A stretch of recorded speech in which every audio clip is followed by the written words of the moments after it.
as we predicted, this is only the start of Ubisoft's downfall. When there's blood in the water, you know what happens. Ubisoft is under attack. Their stock has plummeted to its lowest point in years. Their games are not exploding in sales, and they've made bets that simply are not paying off. But somehow... So first of all, Ubisoft's not under attack. They are literally reaping exactly what they sow. And they don't like it now, and they need an excuse. And yes, because of that, Ubisoft's games are hugely underperforming. In my opinion, they're still performing sadly better than expected, but that will change with time. Everyone has a limit to their patience. All that bad news is not the actual story, and that's because the private equity vultures are circling, and that means that the stakes for Ubisoft are truly existential. So the question is, what would you rather?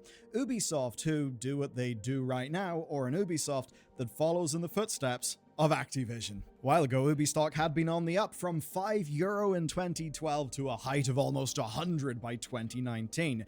2019 was the year that shook the world because Google Stadia came out.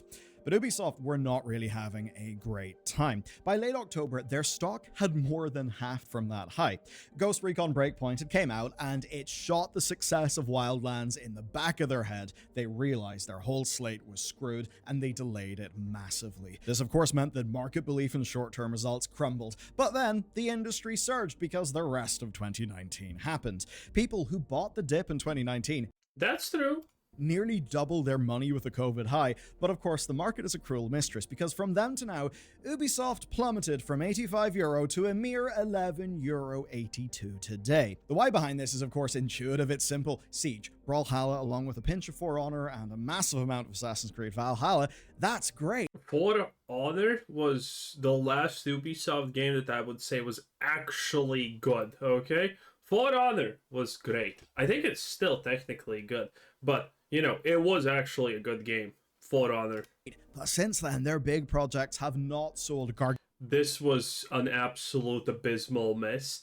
Oh, I want to be a blue smurf. I want to live my dreams as the noble savage. What kind of noble savage? There's nothing noble about the Na'vi. They're literally a backwards, savage race of nothing. It's disgusting. Oh, I hate the Avatar fans so much. Gargantuan amounts of copies, not to the and this game was literally stupid. Point where investors with diamond hands are reclaiming any of their money. If you held that Ubisoft dip, you're probably feeling anxious. Now, amid this doom, Ubisoft tried. We've given them a hard time. I have not once in my life even looked at buying Ubisoft stock, by the way. They are a very squishy bunch, but they do have their success. As I said, Siege, Brawlhalla, others like Anno. Can you imagine Bobby Kotick, of all people, moving resources into a franchise like Anno? I can't, and that's the rub. Bits of Ubisoft. Oh yeah, boys. Dude, I said that Bobby G. Kotick is gonna be the saving grace of Ubisoft, and I can only hope that I'm right. Bobby, we need you more than ever. Ubisoft can actually make great games, and they piss off so many people in my generation because we remember them being able to push out the boat. Assassin's Creed when it first came out, Splinter Cell, Rainbow Six Vegas, the Graw games back in the Xbox 360, or even their older PC output. There was a lot that's great there. But that's not the Ubisoft of today. The Ubisoft of today is exhausted, and the vultures are circling. Where they are now is rough. Valhalla was a massive win. They're not exhausted. Ubisoft simply does not have a single person with talent on the team, because the only people they have been hiring for the last 5 years are women and men who pretend to be women. There you go. And none of them are actually good at their jobs.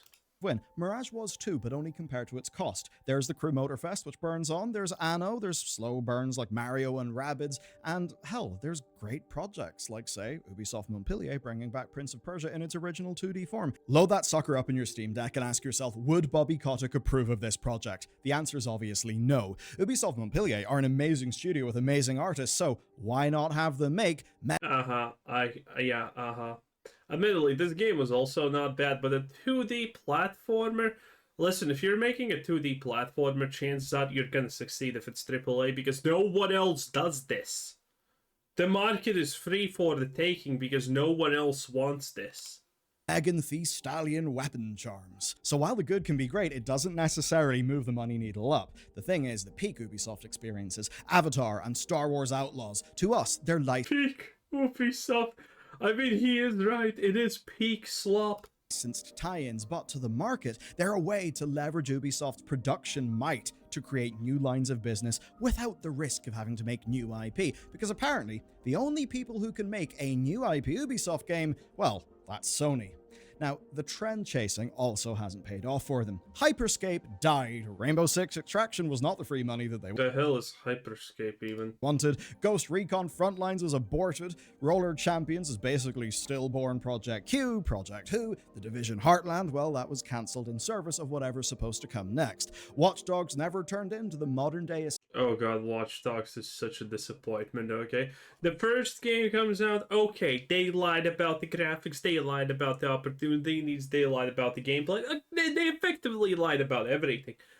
But at least it's not the super woke gigantic mess. It's still a mess, and it's still kind of woke, but at least, you know, there's something there. And then the next one comes out, and it's an absolute woke disaster. Lovely. Assassin's Creed that they wanted. X-Defiant is also allegedly in the ropes. So if you're Ubisoft, thank God for Just Dance. But it's Outlaws that's particularly important today. Forget your opinion, forget my opinion, it doesn't matter, because analysts believe that the game underperformed in terms of sales. Of course it underperformed in terms of sales. It is literally unheard of that a company that sells games makes a prediction of sales and then is like, no, actually it's gonna be lower. That is like a sword in the gut. Right there. You're just pierced. It's over. You're dead. And I think that's no wonder. The market is saturated with games. It's an expensive game, and it's one that will be better with updates and DLC. And if past Ubisoft... Oh, shut up, Bellular. There's no way of saving this absolute atrocity of a woke nightmare, okay? Listen, this game was initially, by the way, designed with a male protagonist in mind, but then came the DEI and said, women. Oh, ugly women. Yeah. And there you go. Star Wars Outlaws, everyone. She's bashing the skulls in of innocent stormtroopers who did not blow the Death Star like Anakin. And, well, she's punching them out with one punch. It's beautiful. Of AAA games or anything to go by, it'll be nearly half off by 2025. Because it turns out if you just make your games really expensive, but then always predictably make them cheap soon after, people will learn to not show up on day one. And so to the public, Ubisoft. Yeah, that's a lot. That is something that a lot of people actually commented on my videos. Oh, I'm gonna play this when it's 90% off, because this is effectively it's not price gouging, but there is this thing that companies does where they understand that there's three kinds of people. The ones that are going to buy cheap games because they can't afford anything more, the average, and then the premium buyers. The premium buyers get the game with the pre-orders and all the 3-day early access. Then it's the average person who's going to buy it for the average price, the real box price. And then there's the people who are only going to buy the game when it's on sale. So this is why it always happens. Because you want to hit all three of these categories of groups, because otherwise, well, you're missing out on money. Ubisoft are a 7 out of 10 factory that sometimes strikes a bit of gold with Assassin's Creed and spends most of their time in the press explaining why they're delaying games and killing other games. And that is where the investors come in. Imagine you have 10 grand. You could put that into the S&P 500 or an all-world index fund and it would probably be safe. Picking your own stocks is a dangerous thing. Most actively managed funds seems to work. Underperform the market. Most stock picking doesn't actually work, which is pretty much the entire... It actually does. People just don't understand this. Listen, the reason why the giant multi-billion-dollar hedge funds underperform the stock market typically, except a couple of things like Broadway Hampshire? I forgot the name. Whatever, you know what I mean. Or you don't, and it doesn't matter. Some very, very rare places do outperform the stock market, but when you're a billionaire, you're not actually worrying about outperforming the stock market. You're worried about losing the money you have. The point of a hedge fund is to make you money, but make you safe in case of a giant disaster happening. The point of a hedge fund is primarily to not lose the money that you have because of something happening in the world. entire point of the market. If somebody finds a new efficiency before anyone else, well, then they can pick that stock and it'll go way up. It's about being early to tomorrow's trend. And that means it's about opportunity cost. Putting your money somewhere is at the cost of putting it anywhere else. So why would you ever put it in Ubisoft, even if they have a good 5-year plan? But it's not just about buying and holding. What the fuck does a good 5-year plan even mean for Ubisoft? They're gonna make more woke shit? Plummeting stock that seems like it could be recovered. Well, that is an opportunity to the private equity class. And that is why we have got to talk about Juraj Krupa versus Yves Guillemot. And if this is the kind of analysis that you love, you'll love what we do over at Value. Yves Guillemot is the Ubisoft CEO. Games and the loading screen newsletter. It gives you all that you need to know, clear and simple, in context, and free from advertisements and algorithms. Free and often at the link below. With that said, let's talk about the fight. The odd thing about Ubisoft is it's a family business, founded by the Guillemot brothers in the year 1986. To be fair, they grew it into a titan, and they have defended their stake in that. I wouldn't be surprised if there's now one brother and one sister. Success from all sorts of attacks in the past, most notably French Megacorp, and once owner of Blizzard Entertainment, Vivendi. A company with 5 times their revenue as of today, they mounted a 3-year hostile takeover attempt a few years ago. It's one that the Guillemots managed to survive, but only using cash from Tencent. Now, though, it's Juraj Krupa's turn. He represents a private equity firm called AJ Investments and Partners, and he has just declared Hey, I know about this one. War with an open letter. There's so many of them, it's surprising that you even remember the top 3. This letter is Berkway Hadshire. I think that was the name, I forgot. Whatever. Scathing. It actually covers a lot of what I've told you already, and it believes fundamentally that Ubisoft should be worth 40 to 45 euro a share, not a measly 12 euro 50, which is about what it trades at. They were pretty furious over the Division and Rainbow Six mobile delays. Those are back to 2025 now, and who knows if they'll even make that. They're angry about slashed expectations for Q2 2024, but it goes deeper than that. Tencent and Ubisoft's control of 54.63% of the shares let them veto things such as private equity acquisition attempts from KRR and from Blackstone. Attempts that, according to the letter, would have allowed... Oh no, yeah, Blackstone. Blackstone is just literally pretty much BlackRock, but slightly different. And they have the same goals in mind, obviously. So, I mean, imagine Ubisoft getting even worse than it is now. Well, that's where Blackstone comes in. I honestly want to see that. Because again, there's blood in the water. I wouldn't be surprised if something owned by everyone's favorite entrepreneur and completely not evil person named, I forgot his name, the big investor, whatever. What was his name? It's the most popular one, you know, the one that should already be dead, but it's not. I'm not talking about Soros. How do you forget that name? In any case, oh, it's gonna be bad. For the restructuring. Because all of them are probably shorting Ubisoft. You can check, but I would be not surprised if someone started shorting Ubisoft. That they think Ubisoft needs. For some context on that, right? The business world has got a hard-on for Musk's takeover of Twitter. And yes, in some ways it was a shit show, but the takeaway for many is this. Twitter gutted 80 to 90% of its headcount. And yes, controversy did nuke its ad business, but that's not really the point. They see the Twitter thing as being a massive success. Yeah. Everyone who understands business sees the Twitter thing as a massive success. There's a reason why I bring it up constantly. It's only people who don't understand these things are saying, oh, Elon Musk ruined Twitter. Shut the fuck up. Okay? It's not even close. Them, the consequences of trimming the fat are absolutely worth the savings. Let's talk hard numbers. 17,000 staff. That's what Ubisoft has. Take 2. The Grand Theft Auto people have 11,580. You look at that and you think, Ubisoft, what the hell are you doing? How have 10... Well, you need someone to manage the indoor yoga, the outdoor yoga. The indoor yoga while you are depressed, the outdoor yoga while you're feeling good and want to feel better. Then someone needs to manage the salad bar. or probably like 50 at this point, most likely. Someone needs to be smiling constantly so they don't so no one at Ubisoft goes into panic mode. Someone needs to be there looking at how no one does the work that they're supposed to be doing and gets paid extraordinarily sums. There's a lot that goes in this billiard. Like, what the fuck? They need these people, clearly. Obviously, they need. How would they manage the incompetence of the incompetent if they did not hire this many people? It would be impossible.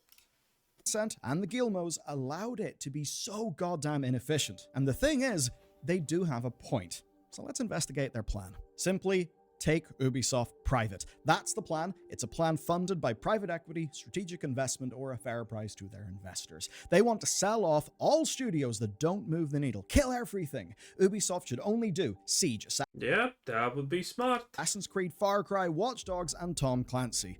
Obliterate costs poured into experimental games, into wastes of time, they would say, like Lost Crown. And to help this plan have a chance, they're going to use... By the way, to explain a little bit, because I can already probably hear people freaking out about this because they don't understand. This does not mean that Ubisoft would not be making new games, new IPs, and things like that. It is just a thing so they get their footing. When you got your footing, when you're making money, you can now invest in actually making things. Investing in things that are probably, in 9 out of 10 cases not going to be even remotely successful is not a smart business strategy that you do while you're already in the black. I mean, in the red. Man, what's with me today and not remembering any financial words? Well, whatever. European Union law that's designed to protect minority investors. They actually say that Ubisoft is too focused on its quarterly results, and because of that, they've actually lost sight of the bigger picture and where their business should go. And that's why they argue they need a big fundamental change. Here's a quote. Prince of Persia Lost Crown was okay, but not very impressive, as no one talks about the game anymore. And I hate to say it, but compared to GTA money, big franchise money, I get the point they're trying to make, you probably would too. It would never be the sort of game that could have that level of success or be talked about. So maybe there's an argument that studio could do better independent, not being tied to Ubisoft. Meanwhile, they say that all this stuff's happening, but Watch Dogs, For Honor, and things like that are sleeping despite millions of fans all over the world. That bit's their words, not mine. And that's I don't know about Watch Dogs, Chief. Basically their plan. Make more franchise games with less people and release them more often. And of course, that is where all-time legend of gaming, as featured in the hit movie Moneyball, Bobby Kotick enters the picture. The letter says this. Our company has extensive knowledge about the gaming industry, and we're a long-term shareholder in Activision Blizzard, and we started our Ubisoft position a couple of weeks ago, and they're still adding to it. And if you know about the... Dude, if someone can straighten out all those lesbians in Ubisoft, it's Bobby. I give my blessings to you, Bobby. Sorts of drama that can happen in investing. Bobby was the only thing that was holding Blizzard together, and now look at what's happening there. A complete woke shit show. Your main protagonist now is a half black, half elf, crippled, poor woman. Oh, she's double crippled, I'm sorry. Yeah. Bobby wouldn't have not let that happen. Bobby would have maybe molested a stewardess or two. It's fine. The price of blood shall be paid. But at least he wouldn't have let that happen. Okay? Bobby would not have allowed them to replace the art of women with fruit. Because reasons. Okay? Bobby can make Ubisoft not a shit show again.